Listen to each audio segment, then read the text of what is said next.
Bueno, continuamos en esta cápsula y vamos a hablar sobre la legislación y transformación cultural.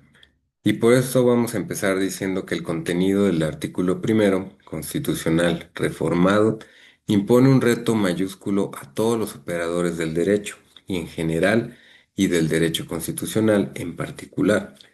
Esto vale para abogados, juristas y jueces, pero también para los actores políticos y las autoridades de todos los niveles. No se trata solamente del desafío que supone conocer las nuevas normas, interpretarlas, utilizarlas y de esta manera dotarlas de contenido. Implica un desafío mayor que consiste en aprender a desaprender algunas de las teorías, prácticas, dinámicas y lógicas con las que operaban hasta ahora. Y conviene analizar por separado las dos dimensiones de esta ecuación. Con toda reforma, la que tiene por materia los derechos humanos, incorporó nuevos contenidos normativos al ordenamiento jurídico mexicano,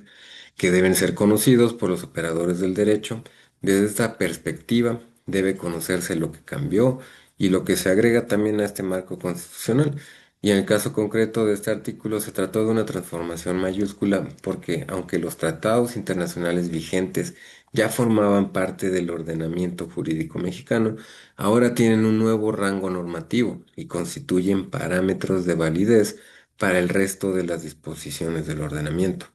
Así que estar al tanto de su contenido es un imperativo ineludible.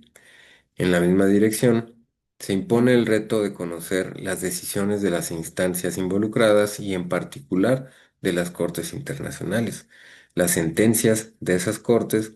no solo de la corte, y contienen interpretaciones, argumentos y decisiones que tienen validez jurídica. Por lo mismo, son insumos que todos los operadores deben conocer y pueden aplicar.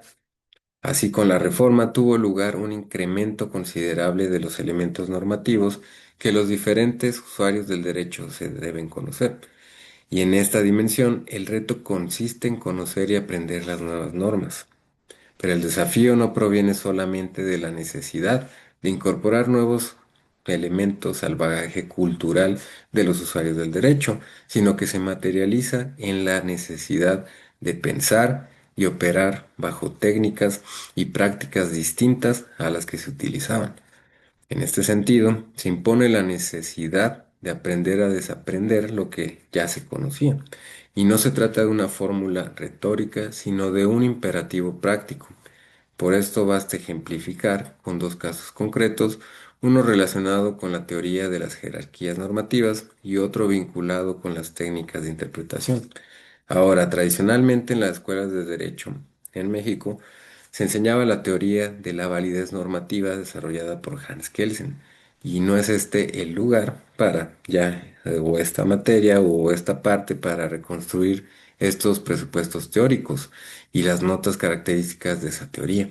Pero sí, vaya nada más recordar o tomar un elemento, sus coordenadas generales, con la finalidad de mostrar lo que se debe desaprender para operar en este nuevo contexto.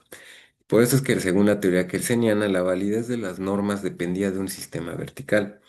ordenado gradualmente y presidido por la Constitución. A partir de este esquema de validez,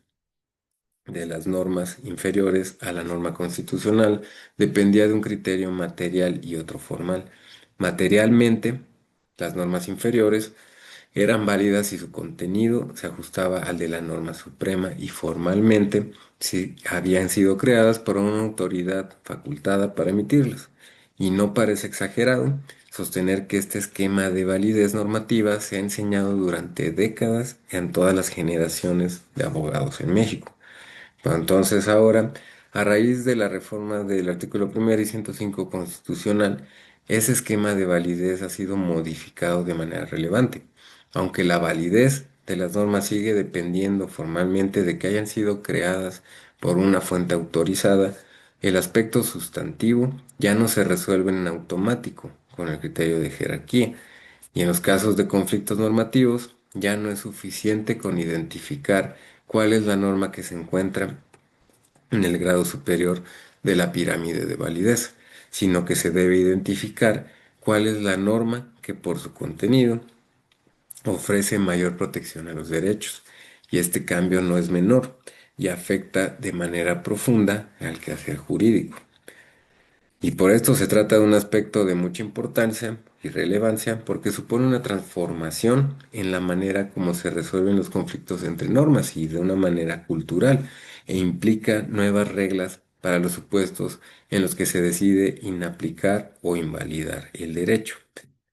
Ahora también podemos hablar sobre los movimientos sociales y las reformas legales. Por esto es que podemos decir que la idea de que los movimientos sociales se manifiestan exclusivamente en las calles, carreteras, plazas y otros espacios públicos en donde se llevan a cabo acciones directas como marchas, plantones y bloqueos, ya no corresponde a la diversidad de las movilizaciones en México contemporáneo. En la actualidad, las arenas de conflicto y las estrategias de lucha se han ampliado y diversificado, de tal suerte que las disputas entre los movimientos sociales y sus adversarios también se dirimen en los tribunales y en las cortes de justicia y en las instancias de los derechos humanos, tanto nacionales como internacionales. De manera creciente, los movimientos sociales combinan movilización y acción directa con la apropiación y movilización del derecho.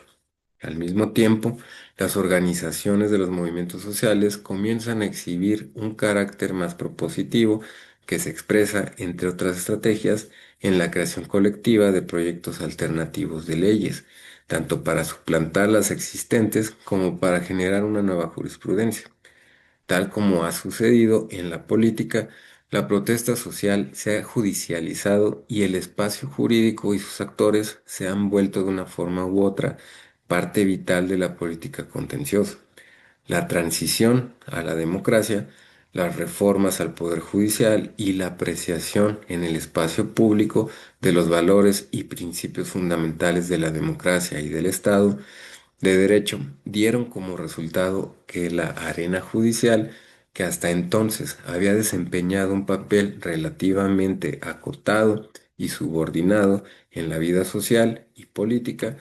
de los países latinoamericanos, adquiera un peso sin precedentes en la historia sociopolítica de la región y del país, al menos desde tres dimensiones: las reformas institucionales, los cambios en los discursos de legitimación de los sistemas políticos y la apropiación por parte de una sociedad civil del lenguaje de los derechos. Ahora, la perspectiva que se hace de referencia sobre la movilización social y legal surge de establecer nexos teóricos y metodológicos entre las principales teorías sobre movimientos sociales: el modelo del proceso político, el paradigma de la movilización de recursos y la perspectiva del framing y los estudios sociolegales. Por un lado, este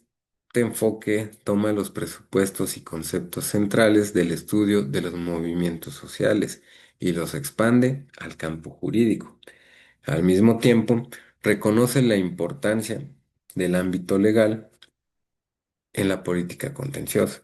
Ahora, sobre los orígenes del estudio de la movilización legal como parte del repertorio de acción de los movimientos sociales, se remontan a mediados de los años 80 y principios de los 90,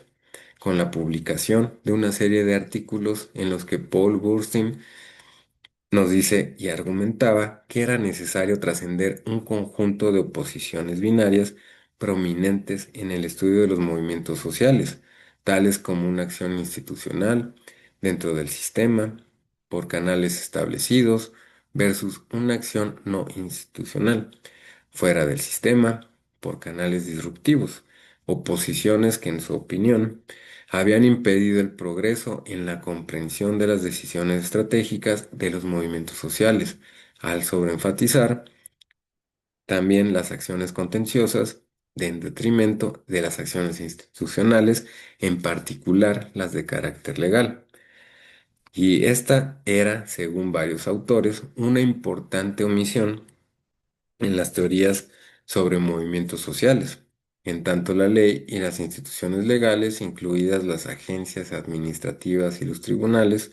son sitios importantes de conflicto político entre los retadores, los grupos sociales dominantes y el Estado. No obstante, Para contribuir al cambio social, la ley debía ser movilizada con éxito, y dicha movilización no es garantía de que las leyes sean efectivas, pero sin ella es probable que su impacto sea limitado, de tal suerte que los científicos sociales y los estudiosos jurídicos están concluyendo cada vez más que es poco probable que las leyes generen cambios sociales a menos que se movilicen con éxito. Y esto quiere decir a menos que sus partidarios estén dispuestos a invocar las leyes y por esta forma puedan obtener los recursos para hacerlo y logren que las interpreten favorablemente. Por esto es que en el enfoque de la movilización social convergen tres supuestos fundamentales: la importancia de la movilización, invocación o activación ciudadana de la ley para la democracia y el cambio social, sobre la que los politólogos norteamericanos llamaron la atención desde mediados de los años 70, y también una perspectiva descentrada, procesual e interactiva del derecho que se aleja de las visiones normativas, realistas y deterministas y acentúa las potencialidades de su uso para el cambio social. También una visión de los movimientos sociales y de sus estrategias que enfatiza la combinación táctica, los repertorios flexibles y su carácter dual, como actores que se desenvuelven tanto en la arena institucional como en la no institucional. Ahora, hasta aquí concluimos esta cápsula, pero vamos a continuar en la siguiente cápsula hablando sobre el derecho, poder y conflicto.